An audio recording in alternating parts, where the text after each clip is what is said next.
So hello everyone, कैसे हैं आप सब लोग। मेरा नाम है दीपक और आप सभी का स्वागत है दीपक ग्राफिक हिंदी यूट्यूब चैनल पे। ये है चैप्टर नंबर 8 और चैप्टर नंबर 7 में हमने बात की थी ऑब्जेक्ट पेरेंटिंग के बारे में। आई होप आपने मेरी वो वीडियो देख ली हो। अगर आपने अभी तक वो वीडियो नहीं देखी तो मैं उसका लिंक आपको आई बटन में दे दूंगा और आप डिस्क्रिप्शन से भी उस वीडियो को देख सकते हैं।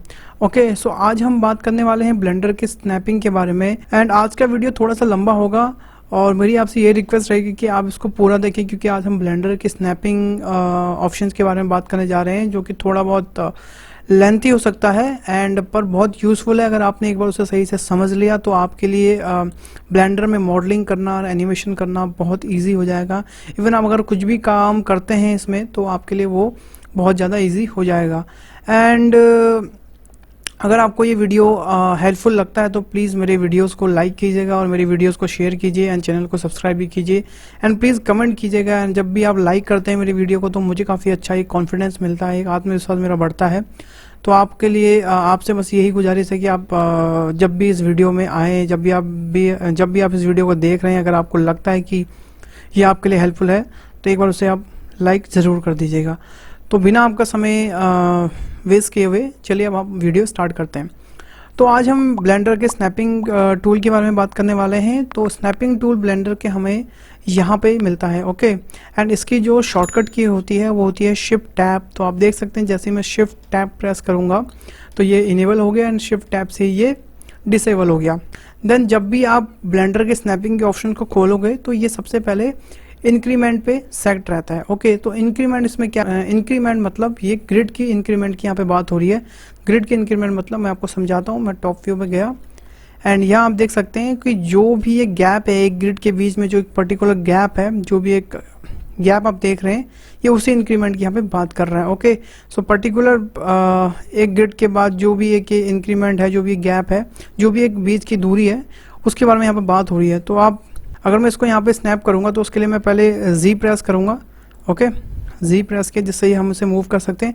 देन मैं कंट्रोल प्रेस करूँगा। अब आप देख सकते हैं कि ये ग्रिड की इंक्रीमेंट मतलब पर ग्रिड पे ये स्नैप हो रहा है। अगर आप ध्यान से देखें तो ये पर ग्रिड पे ये स्नैप हो रहा है, ऐसे एक एक ग्रिड करके।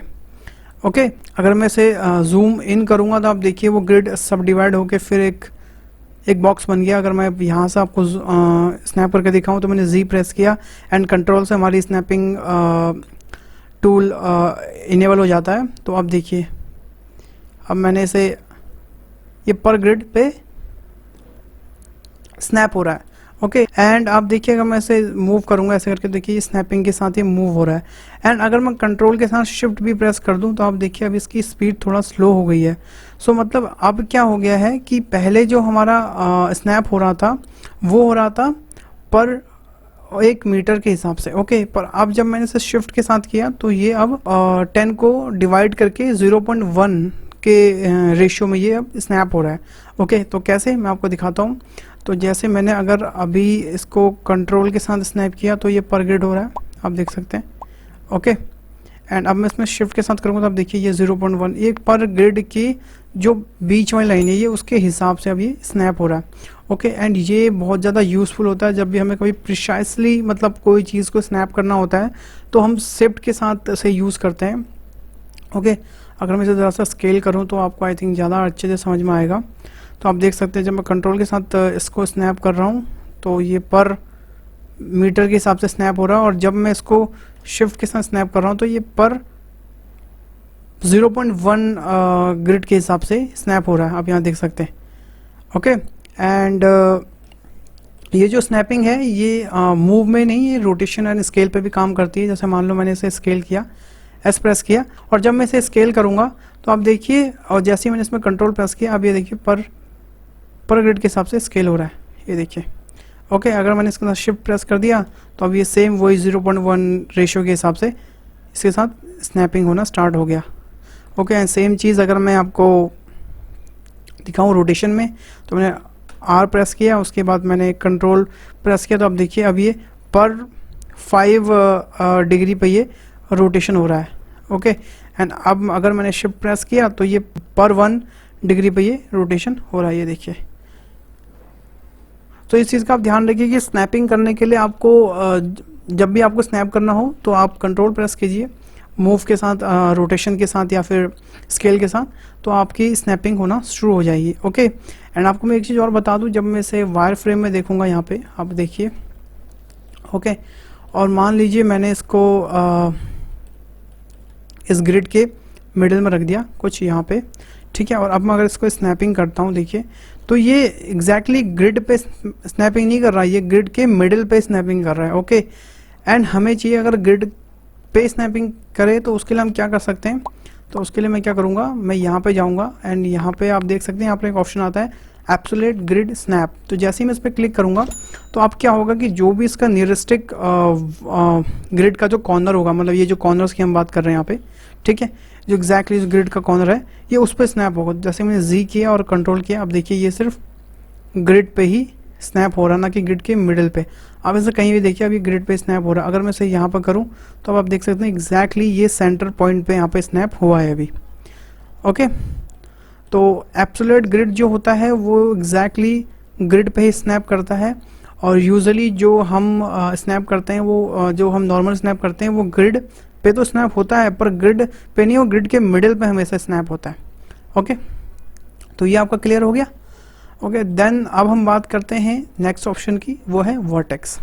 तो वर्टेक्स के लिए मैं यहाँ पर एक प्लेन लूँगा और उसको स्केल कर दूँगा थोड़ा सा। ओके, तो जैसे ही आप Z प्रेस करते हैं Z, तो जब Z प्रेस करते हैं तो आपके पास यहाँ पर कुछ एक डायलॉग बॉक्स ओपन होता है जिसमें हमारे पास material preview, solid and rendering mode and wire frame आता है, जो कि हम यूजुअली यहाँ से भी करते हैं। ओके, तो अगर मैं Z प्रेस करूँगा और सॉलिड मोड में ले जाऊँगा तो आप देखिए यहाँ पर हमारा सॉलिड मोड एक्टिवेट हो गया है। ओके, देन मैं इस क्यूब को थोड़ा सा ऊपर कर दूँगा और मैंने इसे ऐसे ऊपर किया। ओके, चलो अब हम बात करते हैं सबसे पहले वर्टेक्स के। ठीक है, तो मैंने वर्टेक्स पे क्लिक किया और अब मैं इसकी स्नैपिंग का यहाँ से आइकन इनेबल कर लेता हूँ। ठीक है, देन अब मैं वर्टेक्स पे क्लिक किया, तो जैसे आप वर्टेक्स पे क्लिक करते हैं तो यहाँ पे आप देख सकते हैं हमारे पास कुछ स्नैप के ऑप्शंस आते हैं, स्नैप विथ। ठीक है, तो इसमें सबसे पहला ऑप्शन है क्लोजेस्ट।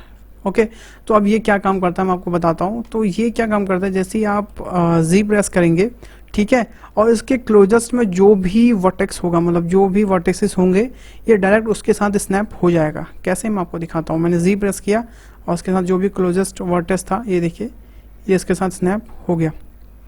ओके, तो क्लोजेस्ट का मतलब यही होता है कि क्लोजेस्ट वर्टेक्स जो भी हो उसके आसपास, ये उसके साथ स्नैप हो जाएगा। देन उसके बाद आता है सेंटर। ठीक है, अब सेंटर का मतलब क्या होता है कि मैं आपको दिखाता हूँ। जैसे ही मैंने इसको जी प्रेस किया और देन मैंने इसको स्नैप किया, तो आप देख सकते हैं कि ये अब सेंटर से इसका स्नैप हो रहा है। मतलब जहाँ से इसका जो ओरिजिन पॉइंट है, मतलब जहाँ पे इसका पाइवट पॉइंट का जो ओरिजिन पॉइंट है, वहाँ से अब ये स्नैप हो रहा है। आप देखिए, आप देख रहे हैं, ये अब उसके सेंटर पॉइंट से स्नैप हो रहा है। ओके, देन फिर आता है median point. Okay, so median point क्या होता है, मैंने आई थिंक चैप्टर नंबर 6 में आप लोगों को बताया था ये सब के बारे में। ठीक है, तो वहाँ पे मैंने आपको मीडियन पॉइंट के बारे में भी डिस्कस किया था। तो मीडियन पॉइंट बेसिकली क्या होता है कि अगर आपके पास 2 या 3 ऑब्जेक्ट हैं, ठीक है, और उन सबको अगर आप सिलेक्ट करोगे तो उन सबका जो भी मीडियन पॉइंट बनेगा, जो भी मीडियन पॉइंट वहाँ पर जनरेट होगा उन सबका अकॉर्डिंग टू दी ऑब्जेक्ट का साइज एंड स्केल के हिसाब से, तो वहाँ से वो चीज़ फिर वो वहाँ पर उसका एक ओरिजिन पॉइंट बन जाता है और वहाँ से वो चीज़ें स्केल रोटेशन होती हैं। ओके, एंड बाय डिफ़ॉल्ट ये जो हमारा अब जो पाइवट पॉइंट है मीडियन पॉइंट पे ही सेट भी रहता है। ओके, तो मान लो मैंने उसके 2-3 डुप्लीकेट लिए यहाँ पे। ठीक है, मैंने एक डुप्लीकेट ये लिया और एक और ले लिया, 3। ठीक है, और मैंने इन सबको सिलेक्ट किया ऐसे। ठीक है, अब जो इन सबका जो पाइवट पॉइंट बना है ना, जो मीडियम पॉइंट बना है, वो ये बना है। ठीक है, आई थिंक अभी आप कहोगे तो स्ट्रेट है, तो इसलिए आपको इतना समझ नहीं आ रहा होगा। अगर मैं मान लो थोड़ा सा इसको इन शेप को थोड़ा सा ऐसे अनविनन कर दूं, अकॉर्डिंग टू अलाइन ना करूं, कुछ ऐसे कर दूं। ठीक है, और अब मैं सिलेक्ट करूं तो इनका जो मीडियम पॉइंट बन रहा है वो यहाँ कहीं बन रहा है। ठीक है, जो भी इनका साइज़ है, जो भी इनकी लोकेशन रोटेशंस है, उसके हिसाब से जो मीडियम पॉइंट बना है वो ये बना है। तो अब जो हमने यहाँ पे स्नैपिंग सेट करी है वो एज अ मीडियम पॉइंट करी है।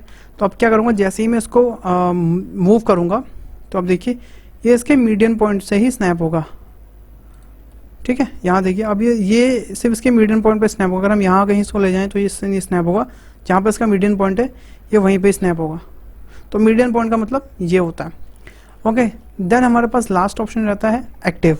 तो एक्टिव के बारे में मैंने यहाँ पे आपको लास्ट टाइम बताया था, एक्टिव एलिमेंट। ओके, अगर आपने वीडियो नहीं देखा है तो आपको एक बार आप वो वीडियो को जाके देख लीजिए, उसके बाद आप इस वीडियो को देखिए तो आपको बहुत अच्छे से समझ में आएगा, ठीक है।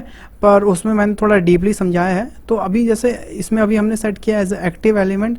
तो एक्टिव एलिमेंट क्या होता है कि जो भी हमने लास्ट में सिलेक्ट किया होता है, ओके, मान लीजिए मैंने पहले ये सिलेक्ट किया, फिर मैंने ये सिलेक्ट किया, फिर मैंने ये सिलेक्ट कर लिया। ओके, तो जो भी हमारा लास्ट का सिलेक्शन है वो अब ये है, लास्ट वाला बॉक्स 3rd नंबर का, ठीक है। अब जो यहाँ पे हमने स्नैपिंग सेट करी है वो एज ए एक्टिव सेट करी है, तो अब ये एज ए एक्टिव ही स्नैपिंग लेगा। कैसे, मैं इसको जी से मूव करता हूँ और अब देखिए अब ये एक्टिव जो हमारा सिलेक्शन है उसी में ये स्नैप लेगा और किसी में नहीं लेगा।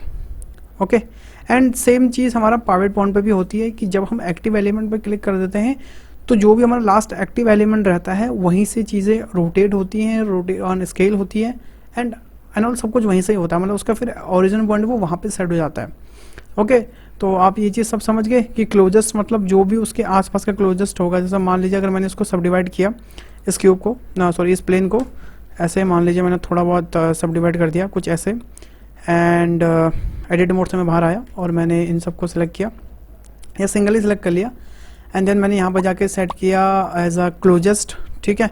अभी आपको यहाँ पर दिख तो रहा नहीं होगा, तो मैं यहाँ से वायर फ्रेम इनेबल कर लेता हूँ ताकि हमें वो दिखे हमारा वायर फ्रेम, तो हम अंदाज़ा लगा सकते हैं कि यहाँ कौन सा कहाँ पे हमारा वर्टेक्स होगा। तो अब मैं इसे मूव करूँगा ना, तो देखो जो भी इसका क्लोजेस्ट, देखो इसका क्लोजेस्ट वर्टेक्स यही था, तो ये इसके साथ इनेबल हो गया, स्नैप हो गया। सेम ये देखिए। ओके, एंड ये ऐसा नहीं कि ऑब्जेक्ट मोड पे काम करता है। अगर मैं इसको एडिट मोड पे ले गया दोनों को, मान लो कुछ ऐसे, और देन मैंने इसको सिलेक्ट किया कंट्रोल एल करके, ठीक है। कंट्रोल एल से हम किसी भी ऑब्जेक्ट के जितने भी लिंक्स पार्ट होते हैं उसके साथ, जितने भी उसके साथ लिंक ऑब्जेक्ट होते हैं, जितने भी उसके साथ लिंक शेप्स होती हैं या वर्टेक्स होते हैं, उसको हम सिलेक्ट कर सकते हैं। ओके, कंट्रोल एल से। एंड इसमें और भी बहुत सारे आते हैं, नॉर्मल, मटीरियल, सीम्स, शार्प, यूवीज। आगे जाके मैं इसके बारे में बहुत डीपली बताऊंगा आपको थोड़ा बहुत। ओके, तो अभी देखिए मैं इसे मूव कर रहा हूँ। अब इसका जो भी ये क्लोजेस्ट वर्टेक्स है, ये क्लोजेस्ट है, तो वो उसके साथ ही स्नैप हो रहा है। ओके, तो ये एडिट मोड में भी काम करता है और ऑब्जेक्ट मोड भी काम करता है। इसलिए मैंने आपसे कहा था कि अगर आप स्नैपिंग को थोड़ा सा समझ लेंगे तो आप मॉडलिंग भी अच्छे से कर लेंगे, एनिमेशन भी कर लेंगे, सब कुछ, ठीक है। एंड ये जो चीज़ है, मतलब जो हमने अभी यहाँ पे ये हमने चीज़ देखी, ये जो चीज़ है वो ओवरऑल एज में भी यही चीज़ होती है, फेस में भी यही चीज़ होती है, एंड वॉल्यूम में भी यही चीज़ होती है। मतलब इन सब में सेम चीज़ है। आई होप मुझे इसे अब दोबारा समझाने की ज़रूरत ना पड़े, क्योंकि सब में एक ही चीज़ है, सेंटर, मीडियम, एक्टिव। इसमें भी वही है, सेंटर, मीडियम, एक्टिव। तो ये सेम चीज़ फेस के साथ भी वैसे ही काम करती है और एज के साथ भी और वर्टेक्स के साथ भी। एंड वॉल्यूम का मैं आपको थोड़ा बहुत समझा देता हूँ एग्जैक्टली ये क्या काम करता है।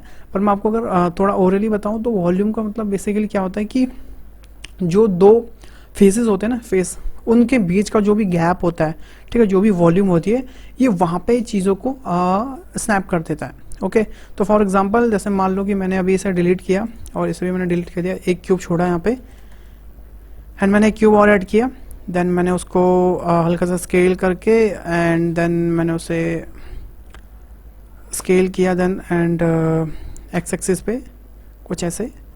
ओके, एंड जो हमारा ये है क्यूब, तो मैंने यहाँ वॉल्यूम पे सेट करके यहाँ पे मैंने क्लोजेस्ट पे अभी मान लो रख दिया।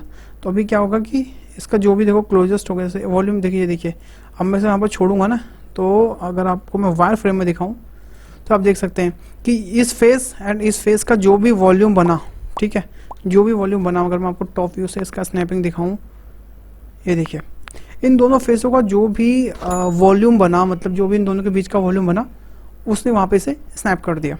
ओके, अगर मैं यहाँ करूँगा, आप देखिए यहाँ अगर मैं लेके जाऊँ उसे, तो ये यहाँ का स्नैप हो गया। तो इसने इसका और इन दोनों का वॉल्यूम लिया और इसने इसको इसके अकॉर्डिंग टू स्नैप कर दिया। ओके, एंड अगर मान लो मैंने यहाँ पे इसको मैं अभी यहाँ पे एक ऐड किया, देन मैंने इसको डिलीट करके वर्टेक्स डिलीट कर दिए, तो हमारे पास ऐसा कुछ आ गया। ओके, अब मैं इसको स्नैप करूँगा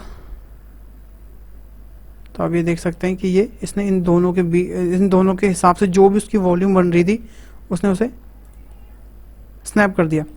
ओके। एंड वॉल्यूम का भी इतना ज़्यादा इस्तेमाल नहीं करते वैसे, बट कुछ केसेस में ये बहुत ज़्यादा यूज़फुल भी होता है।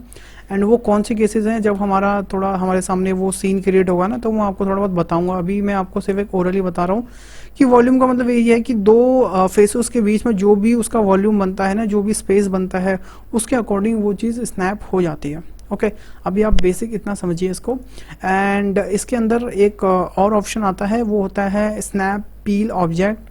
तो यूजुअली मैंने आज तक वैसे ये यूज़ किया नहीं, और मुझे इतना इसके बारे में समझ भी नहीं है कि एग्जैक्टली क्या काम करता है। तो उसको फिलहाल अभी के लिए मैं छोड़ रहा हूँ, ठीक है, और हम आगे इसके बारे में बात करेंगे वैसे, ठीक है। तो हमारा ये हो गया। एंड अब हम जो बात करने जा रहे हैं वो हम बात करेंगे कि जैसे हम यहाँ पे, अगर मैंने फेस पे क्लिक किया तो यहाँ पे हमारा back face curling and project individual elements, ये सब क्या चीज़ हैं। ओके ये सब कैसे काम करते हैं, ये सब हम अभी इन सब में अब बात करते हैं थोड़ा। एंड एक चीज़ और मैं आपको बता दूं, मैं आई थिंक बताना भूल गया, कि जैसे हम नॉर्मल हम कंट्रोल प्रेस करके जब हम रोटेशन करते हैं तो उस पर भी स्नैपिंग यूज़ होती है। तो अगर हम ऐसे अगर हम स्नैप करें किसी चीज़ को, मान लो ये क्यूब है हमारा, और ये मैंने अगर किसी प्लेन के अकॉर्डिंग स्नैप करना है, ठीक है, तो अगर मान लो हमें रोटेशन के हिसाब से करना, तो हमें यहाँ से रोटेशन इनेबल करनी होगी एंड स्केल भी हमें इनेबल करना होगा, तब जाके वो लेगा। पर जब हम नॉर्मली हम कंट्रोल के साथ विदाउट स्नैपिंग को ऑन करते हैं, ठीक है, तो वो ऑटोमेटिक ले लेता है। पर यहाँ पे हमें ये डिफाइन करना पड़ता है कि हमें रोटेशन में चाहिए, स्केल में चाहिए, मूव में चाहिए, वो आप डिफाइन कर लीजिएगा। ओके एंड एक चीज़ और बता दूँ, अगर मैं कंट्रोल प्रेस करूँगा तो कुछ टाइम के लिए जो ये वाला स्नैपिंग है ना हमारा, वो टेम्परेरी ऑफ हो जाता है, और जो हम नॉर्मली हम कंट्रोल से स्नैप करते हैं वो चालू हो जाता है। ओके जैसे आप कंट्रोल छोड़ोगे तो उसके बाद ये नॉर्मली चलेगा। आई थिंक शॉर्टकट VR नहीं खोली मैंने आज, या ओके। तो अब मैं एक नया एक सीन बनाता हूँ क्विकली, ताकि मैं आपको ये सब चीज़ें समझा सकूँ एक्जैक्टली ये कैसे वर्क करती हैं। ओके तो मैंने एक प्लेन लिया, तो यहाँ मैंने आपके लिए एक बेसिक सेटअप बनाया ताकि मैं आपको समझा सकूँ थोड़ा बहुत फेस स्नैपिंग के जो ऑप्शंस हैं। ओके तो अब इसमें क्या होता है कि जैसे कि हम नॉर्मल फेस स्नैपिंग करते हैं, ठीक है, और मैंने यहाँ पे क्लोजेस्ट पे सेट किया, तो आप देखिए यहाँ पे ये इसका जो भी यहाँ पे जो भी इसका क्लोजेस्ट सरफेस है, ये उसके साथ स्नैप हो रहा है, आप ध्यान से देखिएगा तो, ठीक है। पर अब हम बात करते हैं थोड़ा नए ऑप्शंस के बारे में, वो है ये। तो पहला ऑप्शन होता है कि align rotation to target. Okay तो इसका मतलब क्या है कि जो हमारा स्नैप है वो according to the surface and according to the object के हिसाब से वो उसी हिसाब से रोटेट हो जाए। इन द सेंस कि जैसे मान लीजिए कि हमारा ये जो पार्ट है यहाँ पे थोड़ा सा ये टिल्टेड है, और जब भी मैं इसको इसके साथ स्नैप करता हूँ तो ये इसके हिसाब से नहीं, अपने नॉर्मल जो हमारा वर्ल्ड का जो एक्सिस है उसके हिसाब से ये स्नैप हो रहा है। ओके एंड जो कि आई थिंक लॉजिकली बिल्कुल सही, क्योंकि अगर हमें कोई चीज़ स्नैप करनी है तो हमें उसके हिसाब से वो चीज़ स्नैप हो, तो हमें ज़्यादा उसमें एक सफिशियंट होता है। तो उसके लिए हम क्या कर सकते हैं कि मैं इसको एक बार यहाँ रख देता हूँ। तो मैं यहाँ गया और मैंने यहाँ पे क्लिक किया अलाइन रोटेशन टू टारगेट। तो जैसे मैंने इसे स्नैप इस ऑप्शन को इनेबल किया और देन मैंने इसको अलाइनमेंट स्टार्ट करी, तो आप देखिए जैसे ही हम इस सरफेस पे पहुँचे तो इसका जो क्या कहते हैं जो डायरेक्शन है वो अकॉर्डिंग टू दी सरफेस हो गया। हम देखिए मैं इसको मूव करूँगा, ये देखिए ये फिर सीधा हो गया, फिर ये टेढ़ा हो गया, देन ये फिर सीधा, ये देन टेढ़ा। तो ये मतलब मैं आपको बता दूँ बहुत सारे केसेस में ये बहुत ज़्यादा मतलब आप कह सकते हो कि बहुत ज़्यादा यूज़फुल हो जाता है एंड बहुत ज़्यादा हैंडी हो जाता है। क्योंकि कभी कभी ऐसा होता है हमारे पास एक ऑब्जेक्ट है और हमें उसको उसमें अपने ऑब्जेक्ट को अलाइन करना है, तो बड़ी मुश्किल होती है कि हम उसे रोटेट कर रहे हैं, स्केल कर रहे हैं, देन अकॉर्डिंग टू कर रहे हैं। पर अब हमारे पास एक ऐसा ऑप्शन होता है कि हम इससे अकॉर्डिंग टू सरफेस ही ऑटोमेटिक ही अलाइनमेंट इसकी चेंज हो जाती है। ओके सो जो अलाइन रोटेशन टू टारगेट है, इसका मतलब ही यही है कि जैसा हमारा सरफेस है ये उसके अकॉर्डिंग उसके स्नैप कर लेता है। ओके एंड देन हमारे पास एक ऑप्शन आता है बैक फेस कर्लिंग। तो अभी ये क्या काम करता है, अब मैं आपको थोड़ा इसके बारे में बताता हूँ। तो अभी देखिए मैं स्नैप कर रहा हूँ, तो ये जो स्नैपिंग है ये कभी कभी नीचे भी देखो हो जा रही है, ये देखिए हो रही है नीचे भी। तो बैक फेस करने का मतलब होता है कि कोई भी हमारा फेस है ना, कोई भी हमारा ऑब्जेक्ट 3D वर्ल्ड में हमारा कोई भी एक ऑब्जेक्ट है ना, तो उसके हमेशा दो फेस होते हैं, ठीक है, एक फ्रंट फेस होता है, एक बैक फेस होता है। वैसे इस प्लेन का भी ये फ्रंट फेस है, ये बैक फेस है। ओके जब हम आगे नॉर्मल्स के बारे में बात करेंगे, जो हमारा यूजुअली यहाँ पे कहीं पे होता है नॉर्मल्स, ठीक है, आई थिंक अगर मैं आपको दिखाऊं तो ये रहा। तो फेस ओरिएंटेशन को ही हम नॉर्मल्स यहाँ पे कहते हैं। जब हम आगे नॉर्मल्स के बारे में बात करेंगे तो मैं आपको उसके बारे में थोड़ा ज़्यादा बताऊंगा। तो अभी आप समझ लीजिए कि कोई भी ऑब्जेक्ट के दो फेस होते हैं, एक फ्रंट फेस एक बैक फेस। तो जो ये बैक फेस कर्लिंग है ना, ये कभी कभी ना अलाइनमेंट में बैक फेस को भी एज अ अलाइन सरफेस मान के अलाइन कर देती है। जब हम इसको एक्टिव कर देते हैं तो क्या होता है, जब मैं इसको स्नैप करूँगा आप देखिए तो अब ये नीचे स्नैप नहीं होगी, देखिए अब ये सिर्फ ऊपर ऊपर स्नैप होगी। तो बैक फेस का ये काम होता है, ठीक है। फिलहाल मैं इसे डिसेबल कर देता हूँ, ठीक है। एंड अब हमारे पास जो ऑप्शन बचता है एक लास्ट, वो है प्रोजेक्ट इंडिविजुअली एलिमेंट्स। तो इसका क्या काम है, और ये देखा जाए तो बहुत ज़्यादा एक कूल फीचर्स है, ठीक है, जो मुझे यूजुअली बहुत ज़्यादा पसंद है। तो फिलहाल मैं क्या कर रहा हूँ कि इसे थोड़ा हल्का सा ऊपर ले गया, ठीक है। टॉप व्यू पे मैं गया और मैंने इसके थोड़े बहुत डुप्लीकेट्स बना दिए, ठीक है। मैंने शिफ्ट डी किया और इसे मूव किया according to the, I think सबसे पहले मैं इसकी स्नैपिंग ऑफ कर दूं, नहीं तो ये स्नैप लेते रहेगा। तो यहाँ मैंने शिफ्ट डी किया एंड वाई एक्सिस पे मैंने यहाँ पे इसको ऐसे इसके बहुत सारे डुप्लीकेट बना दिए, ओके। एंड देन मैंने इन सबको सिलेक्ट किया एंड अब मैंने स्नैपिंग ऑन करी। एंड देन उसके बाद जब मैं इसको स्नैप करूँगा आप देखिए, ठीक है, जब मैं इसको नीचे किया हल्का सा तो आप देखिए ये स्नैप तो हो रहा है अकॉर्डिंग टू सरफेस भी, पर ये सब एक साथ हो रहे हैं, ठीक है, जो कि लॉजिकली बिल्कुल सही नहीं है। क्योंकि हम चाहते हैं कि ये जो जितने भी सारे हमारे ऑब्जेक्ट हैं ये अकॉर्डिंग टू सरफेस इंडिविजुअली खुद हो जाएं।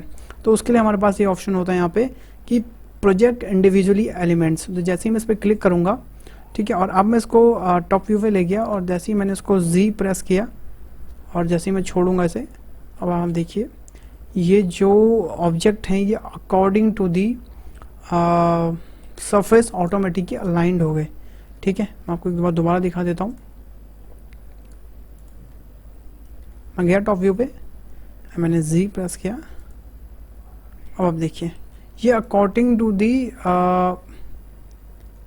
सरफेस अलाइनमेंट हो गए और आप देख सकते हैं ये कितने अच्छे तरीके से अलाइनमेंट हुए हैं, ओके। तो इसका काम होता है ये, ओके गाइस, ओके गाइस, ठीक है। तो अब ये समझ गए।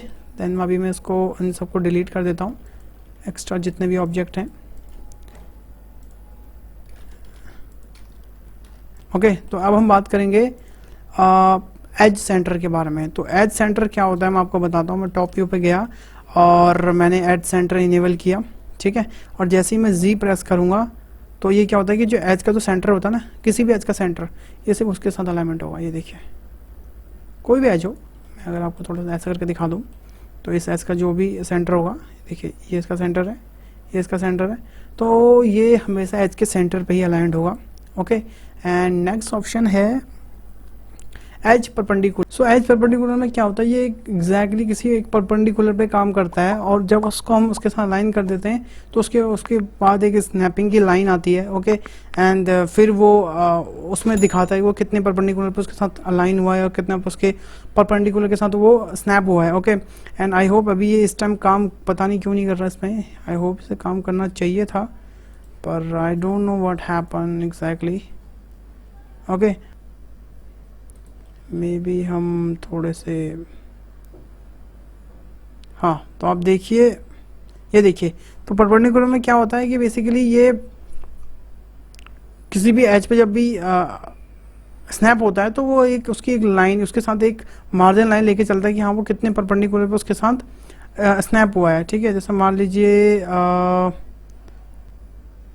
ये देखिए, तो यहाँ भी अगर ये हुआ तो ये इसने एक अपनी वहाँ पर एक लाइन बना दी, वो कितने डिग्री पे वहाँ पर उसके साथ अलाइंड हुआ है, ठीक है।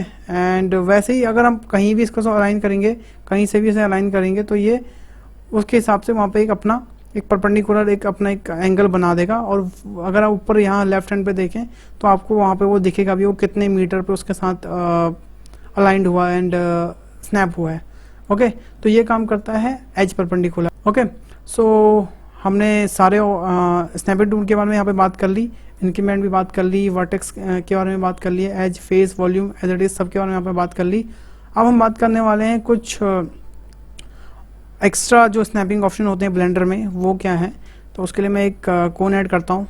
मान लीजिए मैंने यहाँ पर एक कोन ऐड किया, ठीक है, और फ्रंट व्यू में गया मैं और मैंने यहाँ से वायर फ्रेम इनेबल कर लिया। ओके, तो जैसे ही मैं राइट क्लिक करता हूँ तो यहाँ पे मेरे ऑप्शन आते हैं स्नैप का, और जब मैं स्नैप का ऑप्शन में देखता हूँ तो यहाँ पर ऑप्शन आता है सिलेक्शन टू ग्रिड। तो जैसे मैं इसको क्लिक करता हूँ तो जो हमारी ग्रिड है, सॉरी जो हमारा ऑब्जेक्ट है वो ग्रिड के अकॉर्डिंग स्नैप हो गया। यहाँ आप देखिए, ये अभी मैं अगर जूम करके दिखाऊँ आपको तो ये देखिए, ये जो ग्रिड है ना इसमें ये स्नैप हुआ पड़ा है, ये देखिए। ओके, देन अब आता है सिलेक्शन टू कर्सर। तो अभी हमारा कर्सर कहाँ है, मान लो हमारा कर्सर यहाँ है, मैं राइट क्लिक करके सिलेक्शन टू कर्सर किया तो अब वो कर्सर पे स्नैप हो गया। ठीक है, देन नेक्स्ट ऑप्शन है select to cursor but keep offset. Okay, तो इसका मतलब क्या है, तो मैंने जेड किया ऐसे एंड मान लीजिए मेरे पास 2 कोण है। ओके, तो अगर अब मैं इन दोनों को सिलेक्ट करके राइट क्लिक करके करूँगा सिलेक्शन टू कर्सर तो ये जो हैं ये एक दूसरे के ऊपर ओवरलैप हो जाएंगे यहाँ पे। ओके, एंड यूजुअली देखा जाए तो ये बिल्कुल सही नहीं है क्योंकि हमें ये दोनों अलग अलग चाहिए होते हैं। तो उसके लिए हम यूज़ करते हैं राइट क्लिक करके, हम यूज़ करते हैं selection to cursor and keep offset. तो जैसे हम कीप ऑफसेट पे क्लिक करते हैं तो वो स्नैप तो होता है कर्सर के अकॉर्डिंग, पर जो उसका जो ऑफसेट होता है उन दोनों के बीच का जो ऑफसेट होता है, जो भी गैप होता है वो एज इट इज़ वैसे ही रहता है।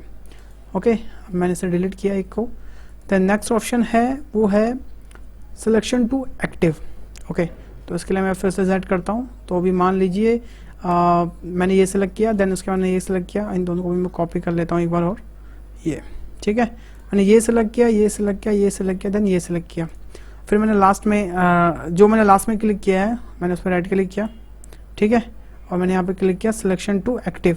तो क्या है कि जितने भी ऑब्जेक्ट हैं जो लास्ट हमारा एक्टिव वाला था उसके साथ स्नैप हो गए। ओके, देन अगला है कर्सर टू सिलेक्टेड।